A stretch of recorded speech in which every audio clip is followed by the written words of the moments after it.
साहिवाल के डाकुओं के दिलचस्प डायलॉग। हम लाखों रुपए लूटने वाले डाकू हैं, हजारों रुपए लूटना हमारा लेवल नहीं। दुकानदार से 25,000 की डकैती के बाद डाकू पैसे वापस करके चले गए। उर्दू पॉइंट की वीडियोस देखने के लिए हमारा चैनल सब्सक्राइब कीजिए और बेल के आइकन पर क्लिक कीजिए ताकि आप हमारी तमाम आने वाली वीडियो से बाखबर रह सकें।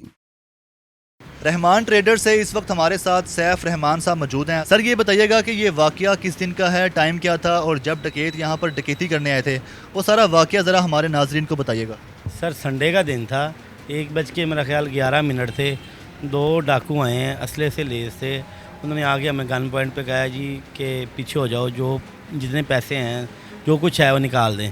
सर मेरे पास 25-30 हज़ार रुपये मौजूद था उस टाइम। मैंने आदमी पकड़े हुए थे, मैंने उनको पैसे ये दे दिए। मैंने कहा जी मेरे पास तो यही हैं, आपने लेके जाने हैं तो ले जाएं, आपकी मेहरबानी है, मेरे पास यही है, बाकी आप तलाशी ले लें। सर उन्होंने तलाशी ली है, उनको मिला कुछ नहीं है, 25-30 हज़ार ही मिला था।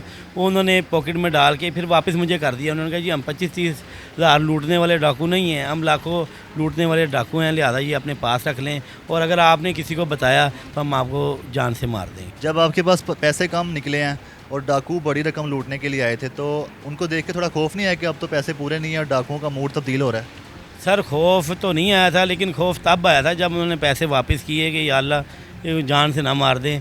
लिहाजा उन्होंने कहा तो कुछ नहीं है तो चले गए हैं। सर मैंने उनका शुक्रिया भी अदा किया कि सर आपकी बहुत मेहरबानी है, आपका शुक्रिया, आपने मुझे पैसे वापस कर दिए हैं। बस उन डाकुओं के बारे में बताएं, उनका हुलिया क्या था, किस तरह वो लोग आए थे? एक तो लंबा चौड़ा बंदा था माशाल्लाह, तो उसने अपना मास्क पहना हुआ था। दूसरा एक मोटा सा लड़का था, उसने भी मास्क पहना हुआ था। पीछे स्कूल बैग था उनके। 1 to 5 पे आए हैं, अप्लाइड फॉर 1 to 5 थी। फुल प्रोफेशनल डाकू थे वो उन्होंने ज़रा भी नहीं घबराए, ना उन्होंने ना मैं घबराया हूँ सर, ना वो डाकू घबराए हैं। आप क्यों नहीं घबराए? सर मेरे साथ 2-3 दफ़ा वाक़या ऐसा हो चुका है। मैं कहता हूँ घबराने से क्या होना है, पैसे ले लो भाई, जान तो जान है ना।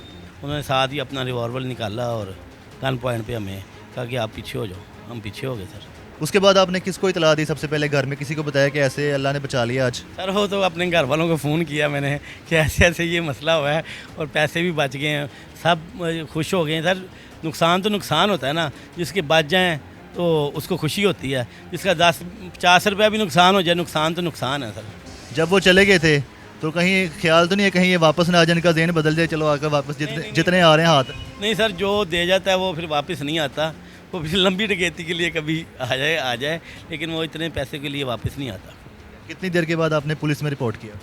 सर हमने कोई 10 मिनट बाद कर दिया था। पुलिस की जानिब से क्या कार्रवाई की गई? अभी कुछ इस पर किया कि तफ्तीश वगैरह कोई कर रहे हैं? तफ्तीश चल रही है, उनको CCTV फुटेज भेज दी है, तफ्तीश तो चल रही है। DPO साहब के साथ भी हमारा रब्ता हुआ है। देखिए अब क्या बनता है आगे। हुकूमत को भी चाहिए कि यहाँ पे कोई ना सेफ सिटी कैमरे लगाएं, जैसे बड़े शहरों में इन्होंने लगाए हुए हैं। साहिवाल भी एक डिवीज़न है, इसके लिए भी कुछ सोचें। ये मेन शाहरा है, जहार रोड इसका नाम है, ये साहिवाल की मेन शाहरा है।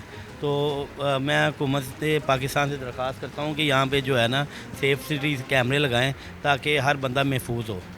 बिल्कुल जनाब, बहुत शुक्रिया। नाज़रीन, हुकूमत पाकिस्तान से सैफ रहमान साहब ने एक दरख्वास्त की है और उनकी दरख्वास्त बिल्कुल जायज़ है।